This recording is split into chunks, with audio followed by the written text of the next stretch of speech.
cidades, que geralmente habitavam as regiões frias, sabiam que deveriam plantar na chamada primavera, que antes eles não conheciam, mas que hoje nós conhecemos como primavera.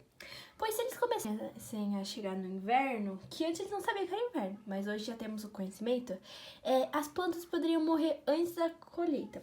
O mesmo acontecia com os povos que viviam em regiões mais quentes, então eles sempre aproveitavam nas regiões, tipo nas estações de chuva, que ocorriam quase sempre no verão. Mas como eles conseguiam determinar isso? Era algo simples de se determinar pelas observações dos movimentos do Sol, da Lua e das estrelas, permitindo assim eles calcularem a melhor época para plantar e colher. Desde então, eles tiveram um fascínio pela observação do céu e cada vez mais a humanidade foi investindo nessa prática. Foi daí que foi surgindo a astronomia, com os conhecimentos do céu, e geralmente que eles iam associando a agricultura, a cosmologia e também a religião e a astrologia. Começo dos estudos sobre a astronomia.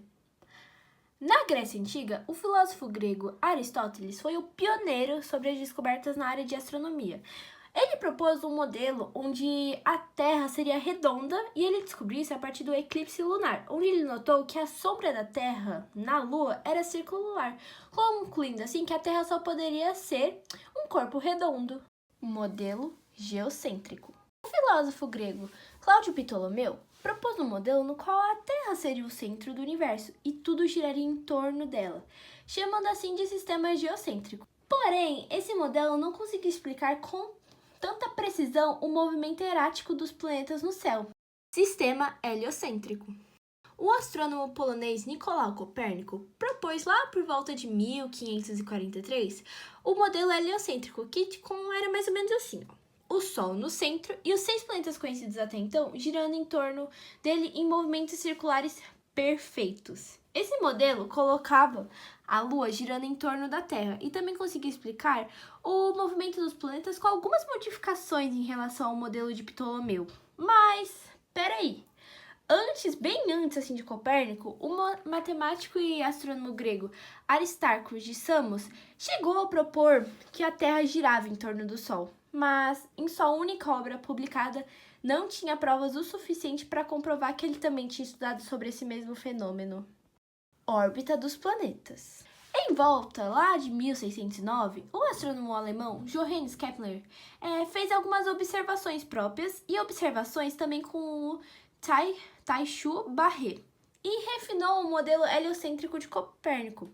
Segundo seus cálculos, Kepler considerou que os planetas não descreviam um movimento circular perfeito, mas sim uma órbita elíptica, o que explicaria com mais precisão o movimento dos planetas. Assim, podemos dizer que os resultados de Kepler ratificaram o modelo heliocêntrico.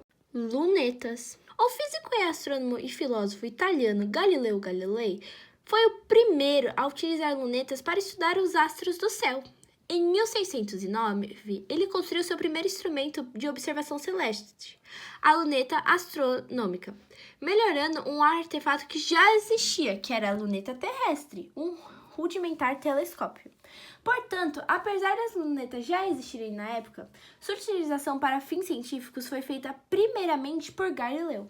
Com esses instrumentos, Galileu descreveu o relevo lunar, mas também as cadeias de montanhas, crateras e planícies.